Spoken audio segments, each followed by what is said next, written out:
નમસ્કાર વિદ્યાર્થી મિત્રો, પ્રીવિયસ લેક્ચરમાં આપણે પથ લંબાઈ સ્થાનાંતરના ન્યુમેરિકલની ચર્ચા કરી ગયા અને એમના તફાવતની ચર્ચા કરી. ત્યારબાદ હવે આજે આપણે જોવાનું છે સરેરાશ વેગ અને સરેરાશ ઝડપ. એમના જેવું જ છે સરેરાશ ઝડપ. સૌપ્રથમ આપણે વાત કરીએ સરેરાશ ઝડપ. સરેરાશ ઝડપ એને ઇંગ્લિશમાં કહેવાય એવરેજ સ્પીડ. હવે પ્રીવિયસ લેક્ચરમાં આપણે આલેખની પણ વાત કરી ગયા હતા કે સ્થાન વિરુદ્ધ સમયનો આલેખ જો પદાર્થ સ્થિર હોય તો કેવો મળે. ખાસ રિવિઝન કરવાનું છે આલેખનું મિત્રો, કેમ કે આલેખ પરથી પણ આપણે ઘણા ન્યુમેરિકલ ગણવાના છે. એટલે ન્યુમેરિકલ માટે તમારો કન્સેપ્ટ ક્લિયર હોવો જોઈએ આલેખનો. તો આલેખ માટે સૌપ્રથમ સ્થાન વિરુદ્ધ સમયનો આલેખ આપેલો હોય અને સ્થાન વિરુદ્ધ સમયનો આલેખ જો પદાર્થ સ્થિર હોય તો કેવો મળે, તો કે સમયની અક્ષને સમાંતર મળે. ત્યારબાદ પદાર્થ નિયમિત ગતિ એટલે સમાન સમયગાળામાં સમાન અંતર કાપતો હોય તો પદાર્થની ગતિને નિયમિત ગતિ કહે છે. તો પદાર્થ કેવો મળે, આલેખ કેવો મળે, રેખીય મળે છે. ત્યારબાદ સમાન સમયગાળામાં પદાર્થ સમાન અંતર ન કાપતો હોય તો પદાર્થનો આલેખ સ્થાન વિરુદ્ધ સમયનો આલેખ કેવો મળે છે, અનિયમિત મળે છે. સુરેખા મળતી નથી કે રેખીય મળતો નથી. ત્યારબાદ આગળ વધીએ અને આગળનો ટોપિક છે એવરેજ સ્પીડ એટલે કે સરેરાશ ઝડપ. તો સરેરાશ ઝડપ એમનું સૂત્ર છે, ખાસ યાદ રાખવાનું છે, કુલ પથ લંબાઈ એમના છેદમાં કુલ સમયગાળો. કુલ પથ લંબાઈના છેદમાં કુલ સમયગાળો. હવે એમની વ્યાખ્યા આપવી હોય તો શું અપાય બાળકો? વ્યાખ્યા આપવી હોય તો કંઈ નથી, પદાર્થે કાપેલા કુલ અંતર એને શું કહેવાય? પથ લંબાઈ કહેવાય બાળકો. તો ઉપરનું આવી ગયું, પદાર્થે કાપેલા કુલ અંતર અને તે અંતર કાપવા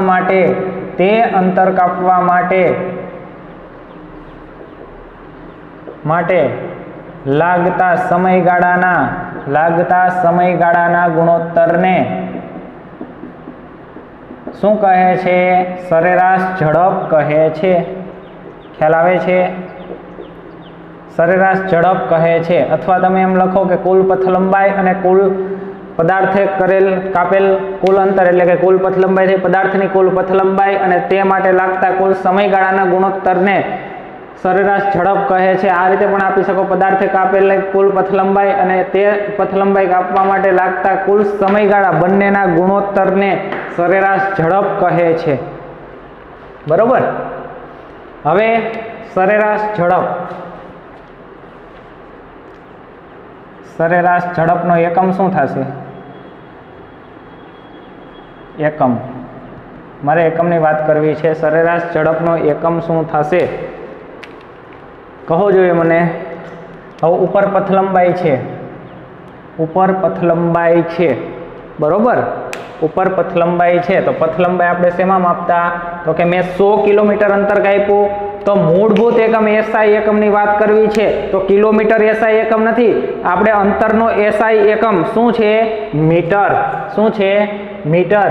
એમના છેદમાં સમયનો એ મૂળભૂત એકમ, ટૂંકમાં એસઆઈ એકમ કયો છે? સેકન્ડ. તો સરેરાશ ઝડપનો એકમ મીટર પ્રતિ સેકન્ડ છે અથવા મીટર સેકન્ડ -1.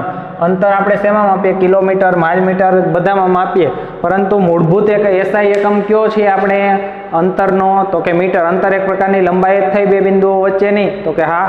તો અંતરનો એકમ શું થશે? તો કે મીટર થશે. બરોબર. તો મીટર પ્રતિ સેકન્ડ અથવા મીટર સેકન્ડ -1 બંને રીતે લખી શકાય. બરોબર. હવે સરેરાશ ઝડપનું પાસું પારિમાણિક સૂત્ર શું થશે? પારિમાણિક સૂત્ર તો મીટર માટે L1, સેકન્ડની -1 માટે T-ની -1 અને દળ કિલોગ્રામ કે કંઈ છે જ નહીં તો એમની કેટલી આવશે? 0 ખાસ યાદ રાખવાનું છે. સરેરાશ ઝડપનો એકમ પૂછાઈ શકે. આ રીતે આપેલો હોય, આ રીતે આપેલો હોય, બંને સાચા છે. પારિમાણિક સૂત્ર આ છે સરેરાશ ઝડપનું. બરોબર. હવે સરેરાશ ઝડપ કેવી રાશિ છે? સરેરાશ ઝડપ અદિશ રાશિ છે. આપણે પથ લંબાઈ કેવી રાશિ હતી? અદિશ રાશિ. તો સરેરાશ ઝડપ પણ કેવી રાશિ છે? અદિશ રાશિ છે. સરેરાશ ઝડપ અદિશ રાશિ છે. કેવી રાશિ છે? અદિશ રાશિ છે. સરેરાશ ઝડપ હંમેશા ધન હોય છે. કેવી? હંમેશા ધન હોય છે. જો પદાર્થની ગતિ થતી હોય તો સરેરાશ ઝડપ ક્યારેય શૂન્ય મળતી નથી. જો તમને પથલંબાઈના બધા મુદ્દા યાદ હશે તો તમને સરેરાશ ઝડપ ઓટોમેટિક આવડી જશે. પથલંબાઈનું જે હતું એ બધું સરેરાશ ઝડપમાં આવશે અને સ્થાનાંતરનું હતું એ આપણે આમના પછી સરેરાશ વેગ ભણવાનું છે એમની અંદર આવશે. તો સરેરાશ પથલંબાઈ માટે શું હતું? તો કે પદાર્થે કાપેલા કુલ અંતરને પથલંબાઈ કહે છે. તો સરેરાશ ઝડપનું વ્યાખ્યા શું થાય? પદાર્થે કાપેલી કુલ પથલંબાઈ અને તે પથલંબાઈ કાપવા માટે લાગતો સમયગાળો બંનેના ગુણોત્તરને સરેરાશ ઝડપ કહે છે. પથલંબાઈ હંમેશા ધન હોય છે તો સરેરાશ ઝડપ હંમેશા કેવી હોય? ધન હોય છે. જો પદાર્થની પથલંબાઈ અદિશ રાશિ છે, સરેરાશ ઝડપ પણ અદિશ રાશિ છે. અદિશ રાશિ એટલે શું? જે ભૌતિક રાશિના વર્ણન માટે માત્ર મૂલ્ય અને એકમની જ જરૂર પડે, દિશાનું આપણે કોઈ કામ નથી, દિશાની જરૂર પડતી નથી, તો તેવી રાશિને અદિશ રાશિ કહે છે. પથલંબાઈ હંમેશા ધન હોય છે, સરેરાશ ઝડપ પણ હંમેશા ધન હોય છે. જો પદાર્થની ગતિ થતી હોય, જો પદાર્થની ગતિ થતી હોય તો સરેરાશ ઝડપ ક્યારેય શૂન્ય મળતી નથી. ગતિ થતી હોય તોની વાત છે. ગતિ થતી હોય તો પદાર્થની સરેરાશ ઝડપ ક્યારેય શૂન્ય મળતી નથી. બરોબર. હવે આપણે વાત કરીએ સરેરાશ વેગ.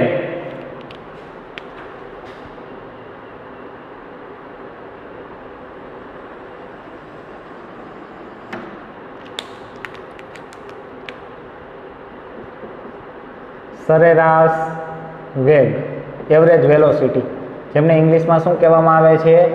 Average velocity. બરોબર. સરેરાશ ઝડપને એવરેજ સ્પીડ અને આમને એવરેજ વેલોસિટી કહેવામાં આવે છે. હવે સરેરાશ વેગનું આપણે બાજુમાં જ આપણે સરખાવતા જઈએ એટલે ઓટોમેટિક તમને બંને યાદ રહી જશે. સરેરાશ વેગનું સૂત્ર થશે પદાર્થે કરેલા કુલ સ્થાનાંતર અને તે સ્થાનાંતર કરવા માટે લાગતો કુલ સમયગાળો બંનેના ગુણોત્તરને શું કહે છે? સરેરાશ વેગ કહે છે. તો હવે આપણે આમની વ્યાખ્યા આપવી તો શું થાય? પદાર્થે કાપેલા કુલ અંતર એમનો આપણે ઉપર મુજબ આ મુજબ વ્યાખ્યા આપી હતી તો આના મુજબ શું થાય? પદાર્થે કરેલા કુલ સ્થાનાંતર, પદાર્થે કરેલા કુલ સ્થાનાંતર અને તે માટે લાગતા કુલ સમયગાળાના ગુણોત્તરને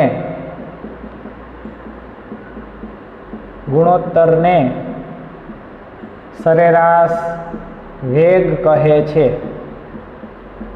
બરોબર. પદાર્થે કરેલા કુલ સ્થાનાંતર અને તે માટે લાગતા કુલ સમયગાળાના ગુણોત્તરને શું કહે છે? સરેરાશ વેગ કહે છે. ત્યારબાદ આપણે સરેરાશ ઝડપનો એકમ લીધો તો સરેરાશ વેગનો એકમ લઈએ. સરેરાશ વેગનો એકમ શું થશે? હવે કરેલું સ્થાનાંતર મેં તમને પહેલા જ વાત કરી છે. Minimum distance between final point and initial point, બે બિંદુઓ વચ્ચેનું ઓછામાં ઓછું અંતર, અંતિમ સ્થાન અને પ્રારંભિક સ્થાન વચ્ચેનું ઓછામાં ઓછું અંતર એક પ્રકારની લંબાઈ જ થઈ. તો લંબાઈનો એસઆઈ એકમ શું છે? તો કે મીટર. છેદમાં સમયનો એસઆઈ એકમ સેકન્ડ. તો ઝડપ અને વેગનો એકમ સમાન છે, ફેર ક્યાં છે? ખાલી સરેરાશ ઝડપ અદિશ રાશિ છે અને સરેરાશ વેગ સદિશ રાશિ આવશે. સરેરાશ વેગનો એકમ મીટર પ્રતિ સેકન્ડ અથવા આ રીતે પણ લખી શકાય મીટર સેકન્ડ -1. પારિમાણિક સૂત્ર પાછું લખું છું, ખાસ યાદ રાખજો બાળકો, પારિમાણિક સૂત્ર પણ પૂછાઈ શકશે. તો શું આવશે? મીટર માટે L1, સેકન્ડની -1 માટે T-1 અને કિલોગ્રામ કંઈ નથી એટલે એમની 0 ઘાત. હવે સ્થાનાંતર કેવી રાશિ છે? સદિશ રાશિ છે. તો સરેરાશ વેગ એના ઉપરથી યાદ રાખજો, સ્થાનાંતર સદિશ છે તો સરેરાશ વેગ પણ સદિશ રાશિ છે. એવું નથી કે આ સદિશ છે એટલે આ પણ સદિશ આવે, પરંતુ યાદ રાખવા માટે કહું છું કે સરેરાશ વેગ સદિશ રાશિ છે. આના ઉપરથી યાદ રાખવાનું સ્થાનાંતર સદિશ છે તો આ પણ સદિશ, આ અદિશ છે તો આ પણ અદિશ. એવું જરૂરી નથી કે હોય જ શકે સ્થાનાંતર સદિશ હોય તો આ સદિશ જ હોવું જોઈએ, એવું જરૂરી નથી, પરંતુ હું તમને યાદ રાખવા માટે ખાલી કહું છું. તો સરેરાશ વેગ, સરેરાશ વેગ કેવી રાશિ છે? સદિશ રાશિ છે, સદિશ રાશિ છે. સરેરાશ વેગ, સરેરાશ વેગ ધન, ઋણ કે શૂન્ય હોઈ શકે. તમે સ્થાનાંતરના મુદ્દા તમને યાદ હોય તો એના ઉપરથી લખી નાખવાના કે સ્થાનાંતર કેવું હતું, તો કે સદિશ રાશિ હતી, તો સરેરાશ વેગ પણ સદિશ રાશિ છે. સ્થાનાંતર ધન, ઋણ કે શૂન્ય મળી શકે તો સરેરાશ વેગ પણ ધન, ઋણ કે શૂન્ય મળી શકે. ત્યારબાદ પદાર્થની ગતિ થતી હોય તો પદાર્થની ગતિ થતી હોવા છતાં, ગતિ થતી હોવા છતાં સરેરાશ વેગ, સરેરાશ વેગ શૂન્ય મળી શકે, શૂન્ય મળી શકે. શૂન્ય જ હોય એવું જરૂરી નથી, પરંતુ શૂન્ય મળી શકે. તો જોઈ લ્યો, આ બધા સામ સામે સરખાવી લેવાના છે. પદાર્થક આપેલા આ બંને પહેલા વ્યાખ્યા આપી દેવાની, પછી બંનેનો એકમ, પછી બંનેના પાસું, પારિમાણિક સૂત્ર, પછી સરેરાશ ઝડપ અદિશ, તો આ સરેરાશ વેગ અદિશ, તો આ સરેરાશ વેગ સદિશ. ત્યારબાદ સરેરાશ ઝડપ હંમેશા ધન હોય તો આ ધન, ઋણ કે શૂન્ય હોય. ત્યારબાદ જો પદાર્થની ગતિ થતી હોય તો સરેરાશ ઝડપ ક્યારેય શૂન્ય મળતી નથી. પદાર્થની ગતિ હોવા છતાં સરેરાશ વેગ શૂન્ય મળી શકે. હવે આનું આપણે એક એક્ઝામ્પલ લઈ અને તમને મુદ્દાવાઇઝ સમજાવું કઈ રીતે શક્ય છે, બરોબર? ખાલી સૂત્ર તમે આ એકમને બધું યાદ જ રાખવાનું છે. એકમ મીટર પ્રતિ સેકન્ડ બંનેના સમાન છે, પાસું સમાન છે, આ અદિશ, આ સદિશ. ત્યારબાદ આ ધન, ઋણ કે શૂન્ય. ત્યારબાદ ગતિ થતી હોવા છતાં આ શૂન્ય ન મળી શકે, ગતિ થતી હોય તો આ શૂન્ય મળી શકે, બરોબર? તો હવે આપણે આમનું એક એક્ઝામ્પલ જોઈએ અને એક્ઝામ્પલ ઉપરથી પછી તમને કઈ રીતે આના ન્યુમેરિકલ આવે એમની વાત કરીએ, બરોબર? તો પહેલા આટલું નોટ કરી નાખો બાળકો.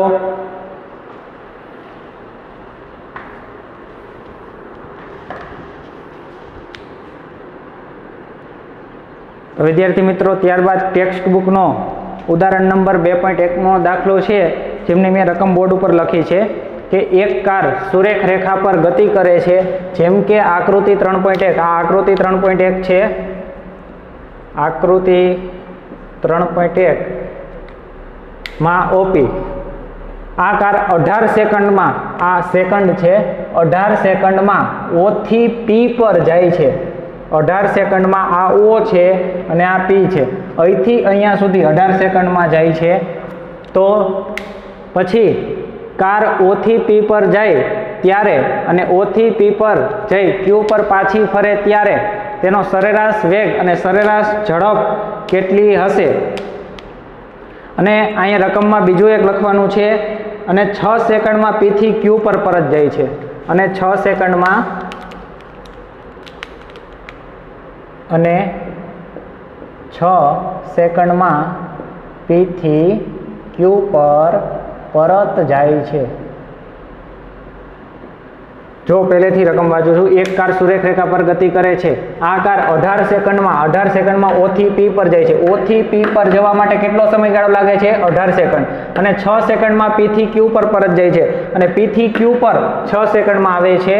તો કાર પેલું પૂછ્યું છે A કરીને O થી P પર જાય ત્યારે, અને બીજું B કરીને પૂછ્યું છે O થી P પર જાય Q પર પાછી ફરે ત્યારે સરેરાશ વેગ અને સરેરાશ ઝડપ. સૌપ્રથમ એ મેળવવાનું કીધું છે O થી P પર જાય ત્યારે. O થી P પર જાય ત્યારે શું મેળવવાનું છે? સરેરાશ વેગ અને સરેરાશ ઝડપ.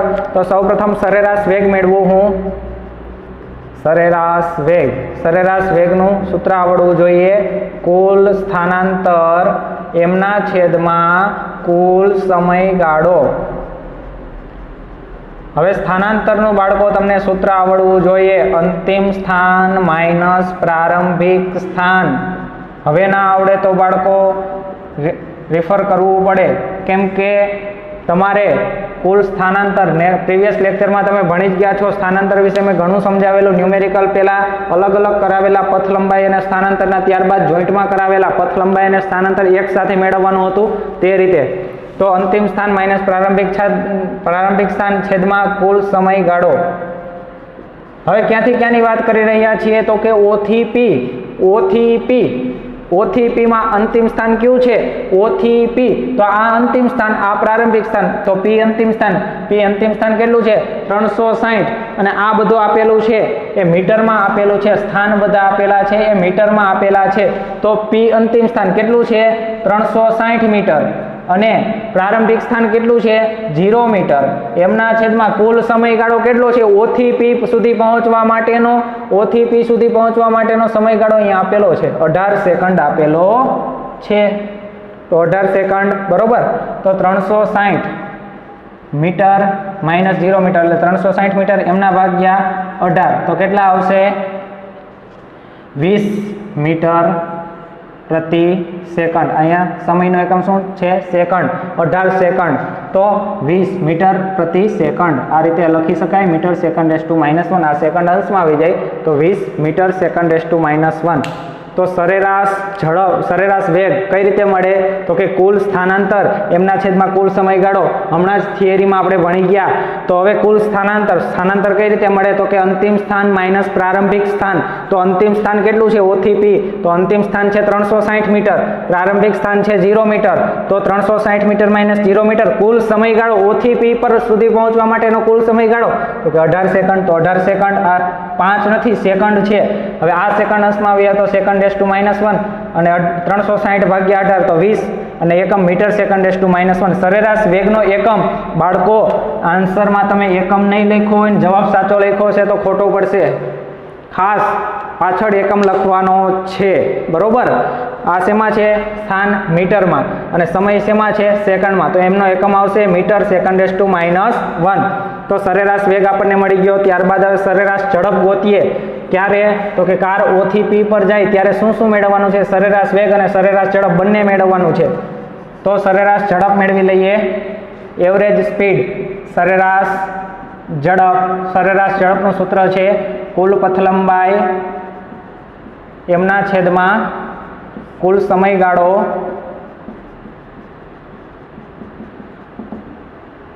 હવે O થી P પર જાય ત્યારે સરેરાશ વેગ મળી ગયો, સરેરાશ ઝડપ મેળવીએ છીએ. તો O થી P પર જાય ત્યારે પદાર્થે કાપેલું કુલ અંતર એને કુલ પથલંબાઈ કહેવાય. તો કે હા, તો પથલંબાઈ કેટલી થશે?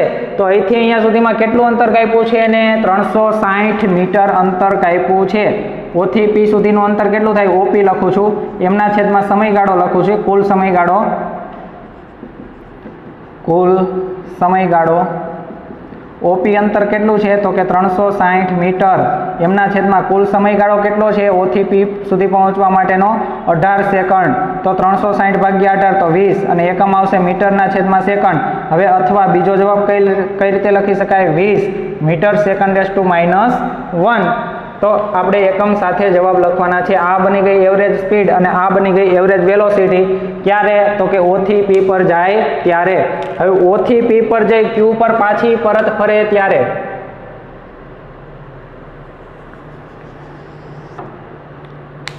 O થી P પર જઈ, B શું છે?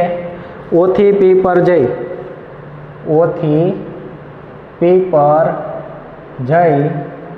Q પર પાછી પરત ફરે ત્યારે.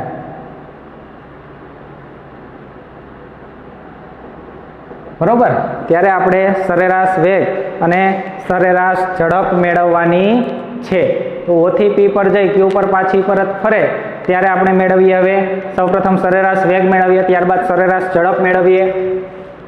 તો સરેરાશ વેગ સૂત્ર લખું છું ફરી પાછું, કુલ સ્થાનાંતરના છેદમાં કુલ સમયગાળો કેટલો આવશે? કુલ સ્થાનાંતર ક્યાંથી ક્યાં જાય છે? O થી P પર જાય છે અને P થી Q પર જાય છે. છેલ્લે ક્યાં આવે છે? તો કે Q પર આવે છે. તો અંતિમ સ્થાનાંતરનું સૂત્ર શું છે? અંતિમ સ્થાન માઇનસ પ્રાસ્થાન એટલે કે પ્રારંભિક સ્થાન એમના છેદમાં કુલ સમયગાળો. અંતિમ સ્થાન કેટલું છે બાળકો? હવે જો O થી શરૂ કરી P પર જાય, P થી ફરી પાછી Q પર આવે તો અંતિમ સ્થાન આ અને પ્રારંભિક સ્થાન O. તો અંતિમ સ્થાન છે 240 મીટર, પ્રારંભિક સ્થાન છે 0 મીટર. એમના છેદમાં કુલ સમયગાળો લેવાનો છે. સમયગાળાની બાદબાકી નથી કરવાની બાળકો. શું કહું છું? સમયગાળો કુલ લેવાનો છે. આ તો આપણે સ્થાનાંતરનું સૂત્ર શું હતું? અંતિમ સ્થાન માઇનસ પ્રારંભિક સ્થાન. તો સમયગાળોમાં એવું નથી કરવાનું કે અંતિમ સમયગાળો માઇનસ પ્રારંભિક સમયગાળો, એવું કરવાનું છે નહીં. સમયગાળો તો ટોટલ લેવાનો છે. હવે જો સમયગાળો સૌપ્રથમ O થી P પર ગયો ત્યારે સમયગાળો કેટલો લાગ્યો? તો કે 18 સેકન્ડ, વત્તા P થી Q પર કેટલી વારમાં જાય છે? તો કે 6 સેકન્ડમાં. અહીંયા આપ્યું છે 6 સેકન્ડમાં P થી Q પર જાય છે. સમયગાળો ટોટલ લેવાનો છે, સમયગાળાની બાદબાકી નથી કરવાની, બરોબર. કુલ સમયગાળો કેટલો થશે? તો કે O થી P પર જવા માટે કેટલો સમયગાળો લાગે? 18 સેકન્ડ. P થી Q પર જવા માટે કેટલો સમયગાળો લાગે? તો કે 6 સેકન્ડ, બરોબર. તો 18 સેકન્ડ વત્તા 6 સેકન્ડ. ખ્યાલ આવે છે? સમયગાળો ટોટલ લેવાનો છે, સમયગાળામાં ક્યાંક બાદબાકી કરી નાખતા નહીં, બરોબર. ખાલી સ્થાનાંતર છે. સ્થાનાંતરનું સૂત્ર જે છે કે અંતિમ સ્થાન માઇનસ પ્રારંભિક સ્થાન, એટલે સરવાળો ટૂંકમાં બાદબાકી આવે, બરોબર. બાકી સમયગાળો તો ટોટલ લેવાનો છે. O થી P પર જવા માટે 18 સેકન્ડ, P થી Q પર જવા માટે 6 સેકન્ડ. 18 વત્તા 6 કેટલા થશે? 24. 240 મીટર માઇનસ 0 મીટર એટલે 240 મીટર. એમના છેદમાં 24 સેકન્ડ તો કેટલા થશે? 10 મીટર પ્રતિ સેકન્ડ અથવા 10 metre second raise to minus 1. તો એવરેજ વેલોસિટી મળી ગઈ આપણને. ઓકે, ત્યારબાદ સરેરાશ ઝડપ મેળવીએ. સરેરાશ ઝડપ બરાબર સૂત્ર શું છે? કુલ પથલંબાઈ છેદમાં કુલ સમયગાળો. હવે રકમમાં જોઈ લેવાનું ક્યાંથી ક્યાં જાય. O થી P પર જાય, Q પર પાછી આવે કાર. O થી P પર જાય તો OP ડિસ્ટન્સ આવશે. કુલ પથ લંબાઈ એટલે પદાર્થે કાપેલું કુલ અંતર. તો અહીંથી O થી P પર જાય ત્યાં સુધીનું અંતર OP વત્તા P થી Q પર જાય એટલે PQ. એમના છેદમાં કુલ સમયગાળો. હવે O થી P પર જાય ત્યારનું. હવે પથ લંબાઈ હંમેશા ધન જ હોય બાળકો. મેં તમને પદાર્થે કાપેલું કુલ અંતર, જેને શું કહેવાય? પથ લંબાઈ કહેવાય. તો પથ લંબાઈ એટલે ખબર પડી, પદાર્થે કાપેલું કુલ અંતર. O થી P પર જઈ Q પર પાછી પરત ફરે ત્યારે પથ લંબાઈ કેટલી આવે? તો કે O થી P વત્તા P થી Q. તો O થી P નું અંતર 360 મીટર છે, 360 મીટર વત્તા P થી Q નું અંતર કેટલું છે? તો ગાળા કેટલા છે? 360, 320 અને 360 40 ના ગાળા છે. તો આ 40 વત્તા 40 80, 80 વત્તા 40 120. ખ્યાલ આવે છે? તો આ P થી Q વચ્ચેનું અંતર કેટલું થયું? તો કે 40 તો 120 થયું. તો 360 મીટર વત્તા 120 મીટર. અને કુલ સમયગાળો તો કે O થી P સુધી પહોંચવા માટે 18 સેકન્ડ, P થી Q સુધી પહોંચવા માટે 6 સેકન્ડ. તો 18 વત્તા 6, 18 સેકન્ડ વત્તા 6 સેકન્ડ ટોટલ સમયગાળો લેવાનો છે. તો 360 વત્તા 120 કેટલા આવશે? 480 મીટર. એમના છેદમાં 24 સેકન્ડ. તો આમનો ભાગાકાર કરો તો આન્સર આવશે 20 મીટર પ્રતિ સેકન્ડ અથવા 20 metre second raise to minus 1. આ રીતે આમનો આન્સર આવશે 20 metre second raise to minus 1, બરોબર. કઈ રીતે મેળવું? તો કે સ્થાનાંતર અંતિમ સ્થાન માઇનસ પ્રારંભિક સ્થાન. અંતિમ અહીંયા આવે છે તો અંતિમ 240 છે, પ્રારંભિક 0 છે. એમના છેદમાં ટોટલ સમયગાળો લેવાનો, કુલ સમયગાળો. તો O થી P સુધી 18, P થી Q સુધી 6, બરોબર. P થી Q સુધી 6 અને O થી P સુધી 18. તો ટોટલ સમયગાળો થશે 24 સેકન્ડ. તેમનો આન્સર આવે 10 મીટર પ્રતિ સેકન્ડ. હવે સરેરાશ ઝડપ મેળવવી છે તો સરેરાશ ઝડપનું સૂત્ર શું છે? કુલ પથ લંબાઈ છેદમાં કુલ સમયગાળો. તો એમનો આન્સર કુલ પથ લંબાઈ પદાર્થે કાપેલું કુલ અંતર. તો શરૂઆતમાં O થી P પર જાય તો OP અને P થી Q પર જાય તો PQ. તો O થી P સુધીનું 360, P થી Q સુધીનું 40 કેટલા આવશે? 120. તો 120 મીટર વત્તા 360 મીટર 480 મીટર છેદમાં ટોટલ સમયગાળો. O થી P સુધી પહોંચવા માટે 18 સેકન્ડ, P થી Q સુધી પહોંચવા માટે 6 સેકન્ડ. 18 ને 6 24 સેકન્ડ. તો એમનો આન્સર આવશે 20 મીટર પ્રતિ સેકન્ડ.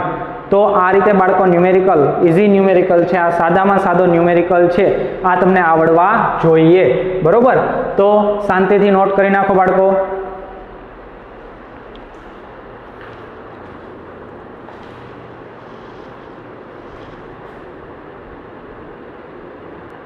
હવે આ ન્યુમેરિકલ ઉપરથી એક આપણે બીજી વાત કરીએ।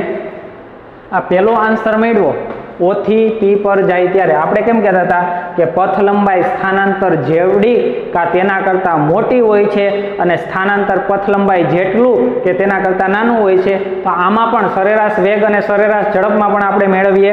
આમાં સરેરાશ વેગ અને આ સરેરાશ ઝડપ બંને O થી P સુધીનું જ છે। તો સરેરાશ ઝડપ પણ 20 મળી, સરેરાશ વેગ પણ 20 મળ્યો। તો સરેરાશ ઝડપ અને સરેરાશ વેગ બંને સમાન હોઈ શકે, બરોબર। ત્યારબાદ સરેરાશ વેગ 10 મળ્યો અને સરેરાશ ઝડપ 20 મળી। તો આના ઉપરથી શું કહી શકાય બાળકો કે પથ લંબાઈ અને સ્થાનાંતરમાં કહેતા હતા એમ જ કે સરેરાશ ઝડપ છે એ સરેરાશ વેગ જેટલી હોઈ શકે કા તેના કરતાં મોટી હોઈ શકે। પથ લંબાઈ કોના ભાગમાં આવે છે તો કે ઝડપના ભાગમાં, સ્થાનાંતર કોના ભાગમાં આવે છે તો વેગના ભાગમાં। પથ લંબાઈ અને સ્થાનાંતર માટે આપણે શું કહેતા કે પથ લંબાઈ સ્થાનાંતર જેટલું કે તેના કરતાં મોટું, પથ લંબાઈ સ્થાનાંતર જેટલી કે તેના કરતાં મોટી હોય છે। તો આમાં પણ એમ કહેવાય સરેરાશ ઝડપ સરેરાશ વેગ જેટલી કે તેના કરતાં મોટી હોય છે। હવે સ્થાનાંતરમાં કેમ કહેતા કે સ્થાનાંતર પથ લંબાઈ જેટલું કે તેના કરતાં નાનું હોય છે। તો આમાં પણ એમ કહેવાય સરેરાશ વેગ સરેરાશ ઝડપ જેટલું કે તેના કરતાં નાનો હોય છે। સ્થાનાંતર અને પથ લંબાઈ માટે હતું તો પથ લંબાઈ ઝડપના ભાગમાં આવે છે, સ્થાનાંતર વેગના ભાગમાં આવે છે। તો પથ લંબાઈ માટે કહેતા એમ સરેરાશ ઝડપ માટે કહેવાનું અને સ્થાનાંતર માટે કહેતા એમ સરેરાશ વેગ માટે કહેવાનું। તો આના ઉપરથી એટલું કહી શકાય કે સરેરાશ ઝડપ છે એ સરેરાશ વેગ જેટલી કે તેના કરતાં મોટી હોય છે અને સરેરાશ વેગ છે એ સરેરાશ ઝડપ જેટલો કે તેના કરતાં નાનો હોય છે। તો હવે આપણે તફાવતના સ્વરૂપમાં જોઈ લઈએ। આપણે ફાસ્ટ રિવિઝન કરી નાખીએ સરેરાશ વેગ અને સરેરાશ ઝડપનું।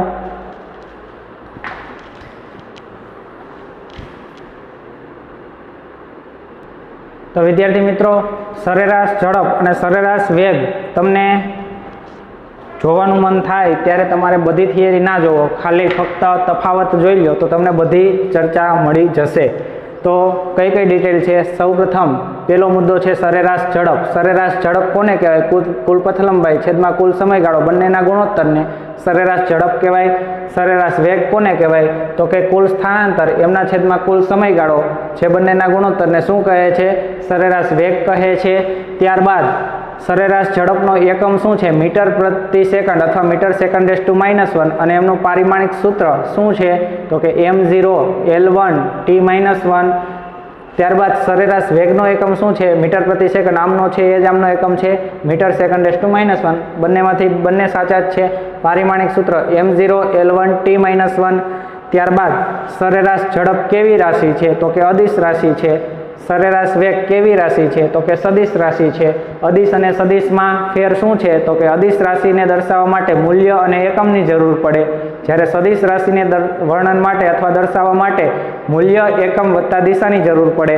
ત્યારબાદ પદાર્થની ગતિ થતી હોવા સરેરાશ ઝડપ હંમેશા કેવી હોય? ધન હોય છે અને સરેરાશ વેગ ધન હોય, ઋણ હોય અને શૂન્ય પણ મળી શકે, કેમ કે સ્થાનાંતર આમના ભાગમાં આવે છે એટલે। સ્થાનાંતર પણ કેવું હતું કે ધન, ઋણ કે શૂન્ય મળી શકે, તો સરેરાશ ઝડપ સરેરાશ વેગ પણ ધન, ઋણ કે શૂન્ય મળી શકે। ત્યારબાદ પદાર્થની ગતિ થતી હોય તો સરેરાશ ઝડપ કદાપી શૂન્ય મળતી નથી। પદાર્થની ગતિ થતી હોવા છતાં સરેરાશ વેગ કેવો મળી શકે? શૂન્ય મળી શકે, કેમ કે પદાર્થની ગતિ થતી હોય, પદાર્થ હતો ત્યાં ને ત્યાં આવી જાય તો સ્થાનાંતર કેવું મળે? શૂન્ય। હું જુનાગઢથી કેશોદ જાઉં છું, કેશોદથી ફરી પાછો જુનાગઢ આવું છું તો હતો ત્યાં ને ત્યાં આવી ગયો, ઓકે, તો સ્થાનાંતર 0। તો પદાર્થની ગતિ થઈ પરંતુ સ્થાનાંતર 0 મળ્યો તો સરેરાશ વેગ પણ શું મળ્યો? 0। પદાર્થની ગતિ થતી હોવા છતાં સરેરાશ વેગ શૂન્ય મળી શકે। સરેરાશ ઝડપ સરેરાશ વેગ જેટલી કે તેના કરતાં વધારે હોય છે। સરેરાશ વેગનું મૂલ્ય સરેરાશ ઝડપના મૂલ્ય જેટલું કે તેના કરતાં ઓછું હોય છે। પથ લંબાઈ અને સ્થાનાંતરના ટોપિક તમને યાદ રહી ગયા હશે, તો આમાં 1-2 ટોપિક જ, આ પહેલા 2 ટોપિક જ નવા છે, બાકી પથ લંબાઈ અને સ્થાનાંતરમાં હતા તેના તે જ છે, તો નોટ કરી નાખો। ત્યારબાદ આપણે 1-2 MCQ એક્સ્ટ્રા MCQ છે એમની વાત કરીએ તો સૌપ્રથમ શું યાદ રાખવાનું? બંનેના સૂત્ર, ત્યારબાદ એમનો એકમ, એમના પારિમાણિક સૂત્ર, ત્યારબાદ સરેરાશ ઝડપ અદિશ રાશિ, સરેરાશ વેગ સદિશ રાશિ। સરેરાશ વેગ સરેરાશ ઝડપ હંમેશા ધન હોય, સરેરાશ ઝડપ ધન, ઋણ કે શૂન્ય હોઈ શકે। સરેરાશ વેગ અદિશ રાશિ અને આ સદિશ રાશિ ચર્ચા કરી ગયા। પદાર્થની ગતિ થતી હોવા છતાં સરેરાશ પદાર્થની ગતિ થતી હોય તો સરેરાશ ઝડપ કદાપી શૂન્ય મળતી નથી અને પદાર્થની ગતિ થતી હોવા છતાં સરેરાશ વેગ શૂન્ય મળી શકે। ત્યારબાદ સરેરાશ વેગ સરેરાશ ઝડપ ધન હોય છે અને સરેરાશ ઝડપ હંમેશા ધન હોય છે અને સરેરાશ વેગ ધન ઋણ કે શૂન્ય હોય છે। ત્યારબાદ સરેરાશ ઝડપ સરેરાશ વેગ જેટલી કે તેના કરતાં મોટી હોય છે। સરેરાશ વેગનું મૂલ્ય સરેરાશ ઝડપના મૂલ્ય જેટલું કે તેના કરતાં ઓછું હોય છે। કંઈ નથી, 5 મુદ્દા તમે ઓટોમેટિક યાદ રાખી શકશો, કંઈ અઘરું નથી, ગોખવાના નથી, પરંતુ સરળતાથી યાદ રાખી લેવાના છે। તો નોટ કરી લો। ત્યારબાદ આપણે એક્સ્ટ્રા એક્ઝામ્પલ જોઈએ।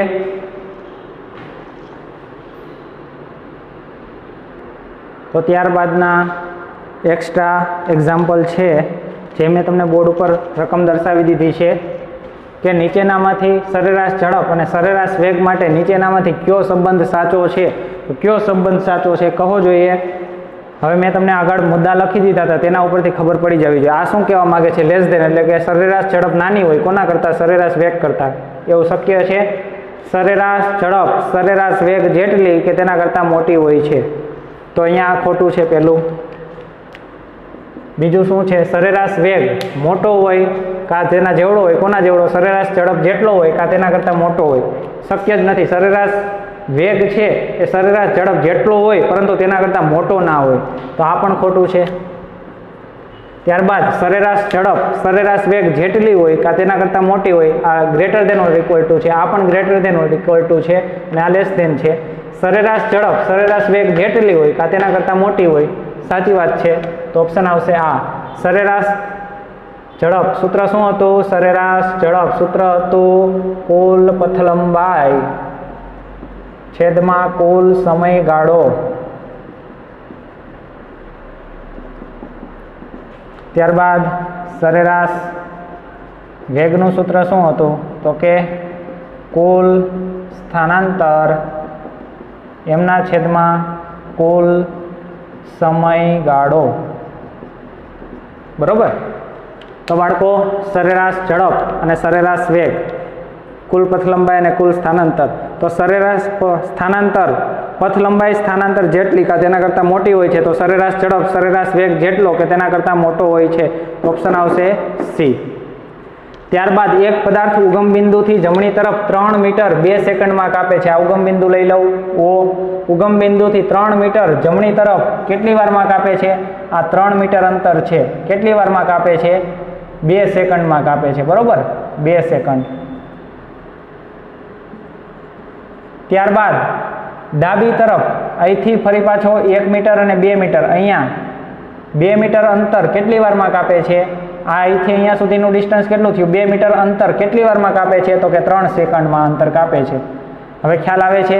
અહીંથી 3 મીટર આમ જમણી બાજુ જાય છે, ત્યાંથી ફરી પાછો 2 મીટર, હું અહીંયા નામ આપી દઉં છું 1, 2 અને 3। હવે અહીંયા 3 મીટર અંતર અહીંયા જમણી તરફ કાપ્યું, ત્યારબાદ 2 મીટર અંતર, આ 1 મીટર અને આ 2 મીટર અંતર કેટલી વારમાં કાપે છે? તો કે 3 સેકન્ડમાં કાપે છે। કેટલી વારમાં? 3 સેકન્ડમાં। ઉગમ બિંદુથી 3 મીટર અંતર 2 સેકન્ડમાં કાપે છે, ત્યાંથી ડાબી તરફ 2 મીટર અંતર, તો આ 1 મીટર અને આ 2 મીટર, ત્યાંથી ડાબી તરફ 2 મીટર અંતર 3 સેકન્ડમાં કાપે છે, તો સરેરાશ વેગ અને સરેરાશ ઝડપ શોધો। જો રકમ સમજમાં આવી જશે તો કંઈ અઘરું નથી। ઉગમ બિંદુથી જમણી તરફ 3 મીટર અંતર, 1, 2 અને 3, ત્યારબાદ ત્યાંથી ડાબી બાજુ 2 મીટર અંતર, તો આ 1 મીટર આ 2 મીટર, તો અહીંયા આવી ગયો કેટલી વારમાં? તો કે 3 સેકન્ડમાં। તો એના માટે શું મેળવવાનું છે? સરેરાશ વેગ મેળવવાનો છે અને સરેરાશ ઝડપ મેળવવાની છે। તો સરેરાશ વેગ મેળવવું, સરેરાશ ઝડપ મેળવી લઈએ સૌપ્રથમ। સરેરાશ ઝડપ બરાબર કુલ પથલંબાઈ છેદમાં કુલ સમયગાળો છેદમાં કુલ સમયગાળો। બરોબર? કુલ પથલંબાઈ કેટલી થશે?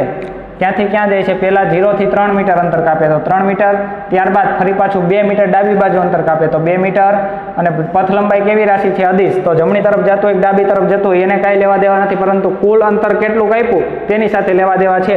તો ટોટલ 3 મીટર અહીંયા, ત્યાંથી ડાબી બાજુ 2 મીટર, એટલે 3 મીટર વત્તા 2 મીટર, અને ટોટલ સમયગાળો અહીંથી અહીંયા પહોંચવા માટેનો 2 સેકન્ડ અને અહીંથી અહીંયા પહોંચવા માટેનો 3 સેકન્ડ, તો કેટલા થાય?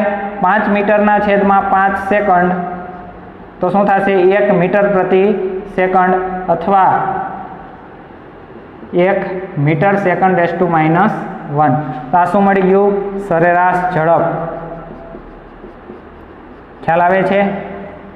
हवे त्यारबाद पदार्थ माटेनी शुं मेळववानो छे? सरेराश वेग मेळवीए।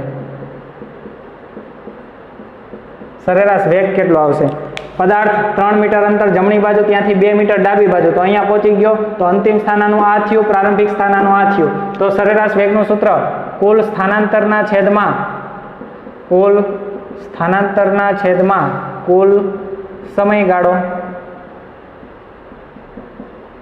तो कुल स्थानांतर केटलुं थशे? तो के अंतिम स्थान माइनस प्रारंभिक स्थान, अंतिम स्थान माइनस प्रारंभिक स्थान एमना छेदमां शुं आवशे? कुल समयगाळो। हवे शरूआत અહીંથી કરે છે, 3 मीटर आ बाजू आवे छे, त्यांथी 2 मीटर डाबी बाजू आवे छे, तो 1 मीटर અને 2 मीटर डाबी बाजू આવી ગયા, તો ક્યાં આવીને ઉભા રહ્યા? તો 1 मीटर है, तो अंतिम स्थान 1 मीटर છે। શરૂઆત ક્યાંથી કરી હતી? તો કે ઉગમ બિંદુથી। તો ઉગમ બિંદુનો યામ શું હોય? તો કે 0 મીટર। એમના છેદમાં કુલ સમયગાળો, સમયગાળો કુલ લેવાનો છે, સમયગાળાની બાદબાકી નથી કરવાની। તો સમયગાળો અહીંથી અહીંયા સુધીનો 2 સેકન્ડ વત્તા અહીંથી અહીંયા સુધીનો 3 સેકન્ડ, તો શું થશે? 1 સેકન્ડ વત્તા 2 સેકન્ડ 1 મીટરના છેદમાં 5 સેકન્ડ, તો 1/5 એટલે કેટલા આવે? 0.2 મીટર પ્રતિ सेकंड अथवा 0.2 मीटर सेकंड रेज़ टू -1।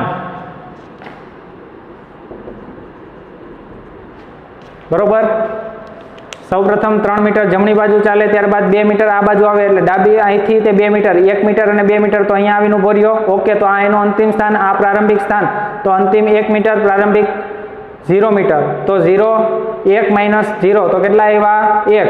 એમના છેદમાં સમયગાળો ટોટલ લેવાનો છે, અહીંથી અહીંયા પહોંચવા માટે 2 સેકન્ડ, અહીંથી અહીંયા પહોંચવા માટે 3 સેકન્ડ, તો 1ના છેદમાં 2 સેકન્ડ વત્તા 3 સેકન્ડ એટલે 5 સેકન્ડ, તો 1/5 0.2 मीटर प्रति सेकंड। खास एकम लखवानुं भूलवानुं नथी।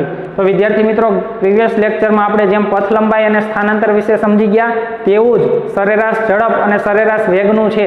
तो पथ लंबाई अने स्थानांतर समजाई जशे, तो तमने सरेराश झड़प अने सरेराश वेग ऑटोमेटिक समजाई जशे। अने आना डिफिकल्ट न्यूमेरिकल आपणे नेक्स्ट लेक्चर में बात करीशुं के डिफिकल्ट न्यूमेरिकल होतुं कंई नथी, परंतु तमारा मगजने बुद्धिनी विकसाववानी जरूर पड़े छे एवा न्यूमेरिकल, तो बुद्धि चलाववानी जरूर पड़े एवा न्यूमेरिकलनी वात नेक्स्ट लेक्चर में आपणे करीशुं। तो त्यां सुधी आ लेक्चरनुं रिविजन करता रहो अने स्वस्थ रहो। Thank you.